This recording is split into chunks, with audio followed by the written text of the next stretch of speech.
Assalamualaikum anak-anak yang hebat dan ceria. Masih semangat? Sekarang kita lanjutkan dengan pembelajaran tematik ya.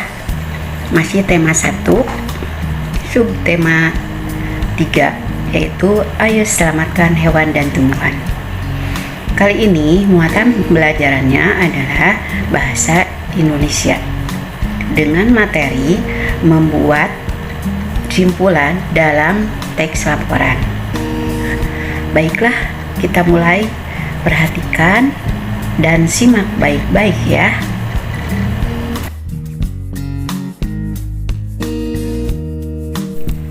Simpulan dalam teks laporan. Simpulan merupakan pendapat yang dibuat berdasarkan ide pokok dari suatu uraian panjang. Kamu dapat menemukan simpulan jika sudah membaca teks secara keseluruhan. Membuat simpulan berdasarkan peta pikiran. 1. Simpulan dapat dibuat dengan menemukan informasi penting dari sebuah teks terlebih dahulu. 2. Simpulan disajikan dalam satu kalimat yang berisi pernyataan yang berasal dari ide pokok dalam teks. Dan ketiga, simpulan teks dapat dibuat dalam bentuk peta pikiran. Menulis simpulan dari teks. Kita dapat membuat simpulan dari sebuah teks dengan memperhatikan pokok permasalahan atau inti sari teks tersebut. Setelah itu, kita dapat menuliskannya dalam bentuk kalimat-kalimat. Gunakan kosakata baku dalam menulis simpulan.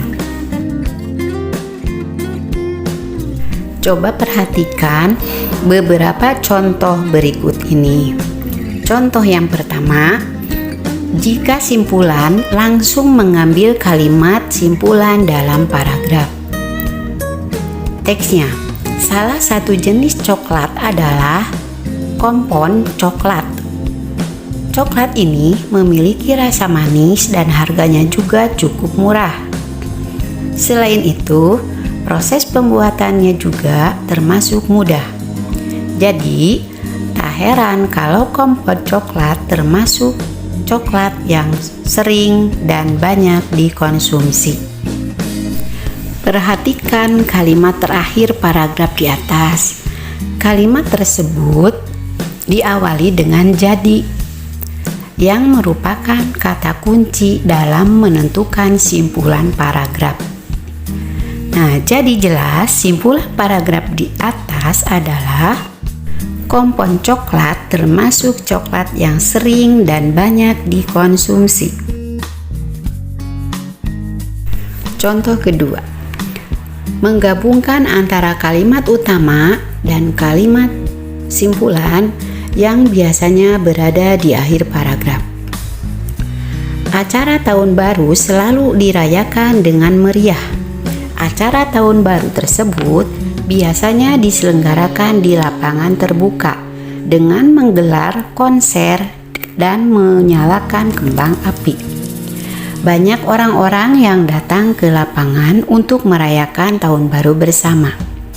Namun, kemeriahan tahun baru tersebut tidak diimbangi dengan kesadaran para pengunjung untuk menjaga kebersihan lapangan. Akibatnya, banyak sampah yang tertinggal setelah perayaan tahun baru tersebut. Perhatikan kalimat utama paragraf di atas terletak di kalimat pertama, yakni acara tahun baru selalu dirayakan dengan meriah.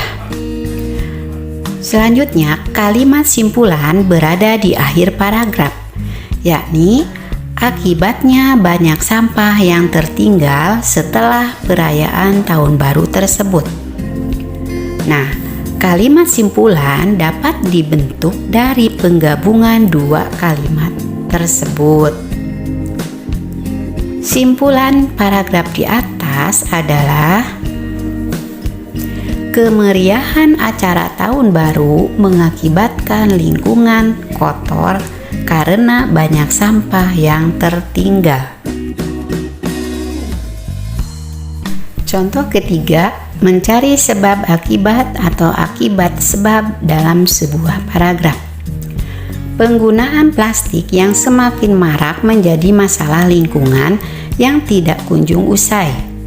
Plastik adalah bahan anorganik yang tidak ramah lingkungan. Hal ini disebabkan sifat plastik yang tidak mudah hancur dan terurai oleh tanah. Butuh waktu beratus-ratus tahun hingga plastik terurai dalam tanah. Kita lihat kalimat yang mengandung akibat. Penggunaan plastik yang semakin marak menjadi masalah lingkungan. Nah, di sini kita tentukan sebabnya. Apa penyebabnya? Yaitu plastik sulit diuraikan oleh tanah. Jadi, kalimat simpulannya, penggunaan plastik yang semakin marak menjadi masalah lingkungan karena limbah plastik sulit diuraikan oleh tanah. Contoh teks keempat, jawaban dari ide pokok.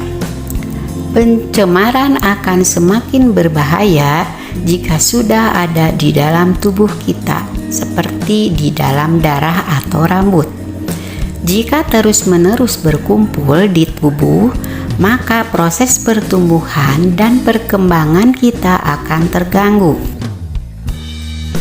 Selain itu, pembentukan tulang, perkembangan otak, dan saraf pun akan mengalami gangguan.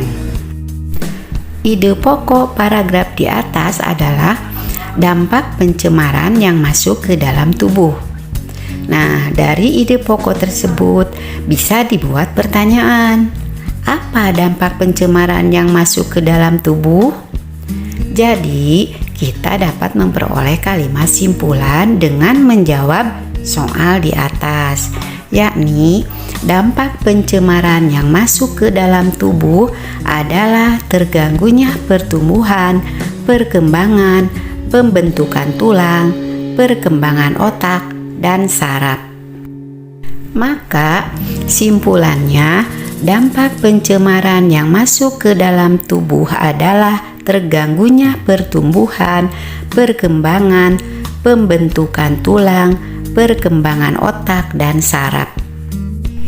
Nah, anak-anak, itulah penjelasan dari Ibu tentang simpulan dalam teks laporan dengan beberapa caranya. Mudah-mudahan kalian dapat memahaminya. Untuk mengetahui pemahaman kalian, di sini ada soal latihan, kerjakan oleh kalian ya. Dan ingat, teksnya harus dibaca dengan baik dan seksama sampai kalian memahaminya supaya kesimpulannya benar.